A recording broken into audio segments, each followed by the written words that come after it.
अस्सलामु अलैकुम वरहमतुल्लाहि वबरकातुहू। नाज़रीन, इस्तक़बाल है आपका viral news live studio Jalgaon, Maharashtra, India में। मैं आपका मेज़बान मुफ्ती मोहम्मद हारून नदवी। दोस्तों, आज 21 जून संडे इतवार का दिन है। आज ऑफिशियल हमारी छुट्टी होती है और आज आने का भी इरादा नहीं था, मगर मोदी जी ने कुछ ऐसी हरकत की कि मुझे लगा कि आज स्टूडियो में जाकर थोड़ा सा मोदी जी की जो भी हरकत है उसके ताल्लुक से बोलना भी बहुत ज़रूरी है, क्योंकि हमारा रोज़ाना प्राइम न्यूज़ में हम एक प्रोग्राम चलाते हैं कि बोलना भी ज़रूरी है। जी हाँ, चुप रहना बड़ा जुर्म है, बड़ा पाप है। और यूं समझिए कि चुप रहने वालों को, गलतियों पर न बोलने वाले और जुल्म के खिलाफ न आवाज़ उठाने वाले रब के भी मुजरिम हैं।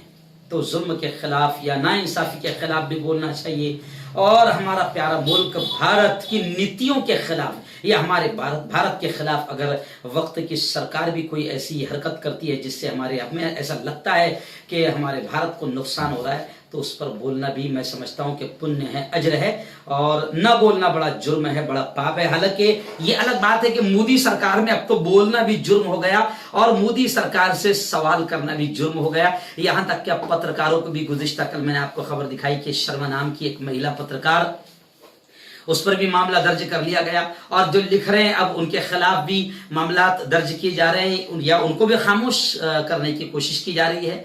जैसे आपने देखा होगा कि CAA NPR NRC पर जो बेटी सफूरा जरगर बात कर रही थी, आज वो हमल से है, प्रेग्नेंट है, मगर जेल के सलाखों के पीछे है।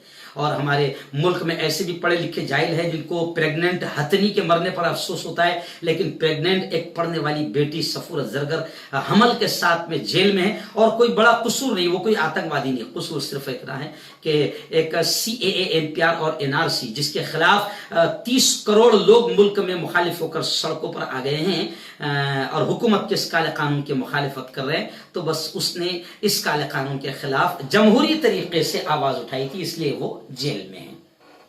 लेकिन खैर, मैं तो बोल रहा हूं और बोलता रहूंगा जब तक इंशाअल्लाह अल्लाह ने जब तक की जिंदगी दी है, जब तक इंशाअल्लाह जुल्म के खिलाफ बोलते रहेंगे और हक बात आप तक पहुंचाते रहेंगे। आज मैं ऑफिस में आकर आपको ये खास तौर से पैगाम देने आया हूं कि गुज़िश्ता 2 दिन से दिमाग एकदम चिड़ा हुआ है कि आखिर कैसा शख्स, हम तमाम लोगों ने किसको अपना जिम्मेदार बनाया। शायद हम पहले यूँ समझिए कि समझ नहीं पाए थे, क्योंकि सबको एक तरफ तो कुछ लालच थी कि 15-15 लाख अकाउंट में आ जाएंगे, एक तरफ तो झूठे और भी बहुत सारे सपने दिखाए थे, गुजरात मॉडल भी दिखाया गया था, और फिर अंधभक्ति में पूरा देश डूब गया था।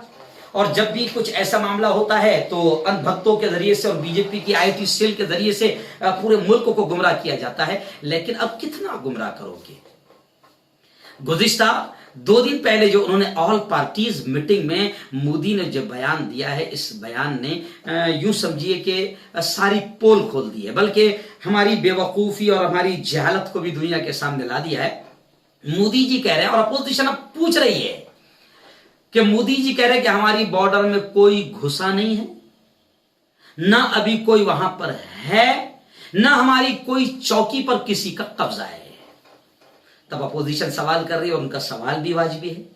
जिनको हम पप्पू कहते हैं वो पप्पू का सवाल भी वाजिबी है कि जनाब, जब बॉर्डर में कोई घुसा नहीं है, कोई आया नहीं है, और किसी चौकी पर हमारी किसी भी चौकी पर किसी का कब्जा नहीं है, तो जनाब जब बॉर्डर में कोई घुसा नहीं, जब अंदर कोई, हमारी बॉर्डर में कोई आया नहीं, हमारी चौकी पर किसी का कब्जा नहीं, तो जरा मोदी जी ये तो बताओ कि फिर हमारे जवान शहीद हुए कैसे? हमारे जवान फिर शहीद हुए कैसे जब बॉर्डर में कोई नहीं आया, जब कोई घुसा नहीं, किसी ने चौकी पर कब्जा नहीं किया, हमारी चौकी पर किसी का कब्जा भी नहीं है, तो फिर हमारे जवान शहीद हुए कैसे हैं जब चाइना हमारी बॉर्डर में नहीं आया? और मोदी जी, शायद आपने या तो बहुत होशियारी के साथ आपके जो होंगे, जो भी आपके आगे पीछे जो आपको अकल देते हैं, जो पढ़े लिखे आपके आसपास रहते हैं, शायद उन्होंने बड़ी चालाकी के साथ में आपको बयान लिख कर दिया होगा। पहले तो आपने चाइना का नाम तक के नहीं लिया। जी हाँ, चाइना का नाम नहीं लिया आपने। इस पर भी पूरे भारत वालों को सोचना चाहिए कि किस तरीके से हमें बेवकूफ बनाया जा रहा है। चाइना का आपने नाम ले लिया। और मोदी जी आपने बकायदा यूं समझिए कि कई चीजों से चाइना से समझौता किया है। खुदा के वास्ते मुल्क के साथ गद्दारी मत करो और मुल्क की जनता को मूर्ख बनाकर उन्हें धोखा ना दो। जी, हमारे 20 फौजी जवान शहीद हुए हैं। तो क्यों शहीद हुए? जब कोई अंदर आया नहीं तो फिर कैसे शहीद हुए, इसका पूरा तफसीली जवाब दो। और दूसरे के मोदी जी आपके इस बयान ने यूं समझिए कि चाइना को बहुत बड़ा मौका दे दिया। क्या मौका दिया? जब ये ऊपरी लेवल पर मामला जाएगा, जब ये इंटरनेशनल लेवल पर मामला जाएगा, तो अब चाइना खुद आपके इस बयान को सबूत बनाकर पेश करेगा कि देखो मोदी जी खुद कह रहे हैं कि हमारी बॉर्डर में कोई आया ही नहीं, कोई घुसा ही नहीं, हमारी चौकी पर किसी का कब्जा ही नहीं। तो चाइना आपके इस बयान को सबूत बनाकर पेश करेगा कि हम तो वहां घुसे ही नहीं, अभी हम जहां पर है वो सब हमारा है, अभी हम जहां पर है वो सब हमारा है। तो आपका ये बयान चाइना के लिए सबूत बन गया, चाइना के लिए एक बहुत बड़ा प्रूफ बन गया। जी हां, जबकि जमीनी हकीकत कुछ और बता रही है, जमीनी वाकयात कुछ और बता रहे हैं। आपकी दलाल जो मीडिया है, आपकी जो गोदी वाली मीडिया है, हम अभी भी देख रहे हैं कि वो दलाली में इतने लिप्त हो चुके हैं कि मुल्क के साथ भी गद्दारी कर रहे हैं। और आपके इस बयान को भी आपको ऐसा बड़ा चढ़ाकर बता रहे, देखिए ऑल पार्टी मीटिंग में मोदी जी के हुंकार नहीं है, ये बुजदिली है। कन्हैया कुमार का एक बयान आया कि आपके ताल्लुक से कन्हैया कुमार का एक बयान आया है कि आप सिर्फ फेंकू नहीं है, आप फट्टू भी है। आपने अभी तक के कोई बड़ा डेयरिंग का बयान नहीं दिया है, आपने अभी तक के उनको कोई खतरनाक जवाब नहीं दिया है। लोग आपसे कह रहे हैं कि आप जैसे सर्जिकल स्ट्राइक पाकिस्तान के साथ करे थे वैसा वहां पर भी करो। अब तो लोग ये भी मांग कर रहे हैं कि वो आरएसएस जो 3 दिन में अपना कैडर तैयार कर लेगी और 100 साल से उन्होंने मेहनत किया है, तो लोग ये कह रहे हैं कि मोदी जी आप डायरेक्ट मोहन भागवत को चीफ बनाकर बॉर्डर पे पूरे आरएसएस को चाइना की बॉर्डर पे भेज दो, मजा आ जाएगा। ये बेचारे आरएसएस वाले राष्ट्र के सेवक है, तो इस वक्त इनकी बड़ी जरूरत है। ये जो आरएसएस वाले हैं ये राष्ट्र के सेवक है। मैंने इससे पहले स्पेशल न्यूज में कहा था कि खुद मोहन भागवत ने कहा था, मैंने इससे पहले 2-3 दिन पहले आपको बताया स्पेशल न्यूज में कि खुद मोहन भागवत ने 2018 के गालिबन फरवरी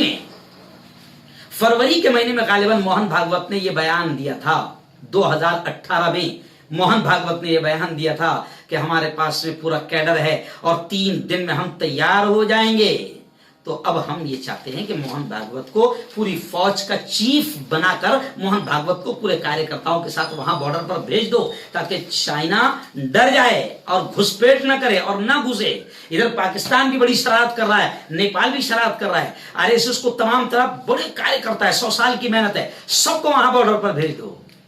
खैर मोदी जी, आप मुल्क को और कितना बेवकूफ बनाओगे, और कितना बेवकूफ बनाओगे। खुदा के वास्ते, खुदा के वास्ते, खुदा के वास्ते मुल्क का सौदा मत करो, हमारी जमीन का सौदा मत करो, समझौता मत करो, क्योंकि हम सब चीज बर्दाश्त कर सकते हैं, हम सब चीज बर्दाश्त कर सकते हैं। भारत के तमाम लोग हम सब चीज बर्दाश्त करते हैं, लेकिन मुल्क का सौदा और मुल्क की जमीन को तोहफे में देना और पीछे हट जाना, और वो अब याद आ रहा है वो 56 इंच का आपका सीना वो कहां गया, वो बहादुरी कहां गई जो राजनाथ सिंह 2013 और 2014 में बयान करते थे और कांग्रेस के खिलाफ बड़ा भाषण करते थे।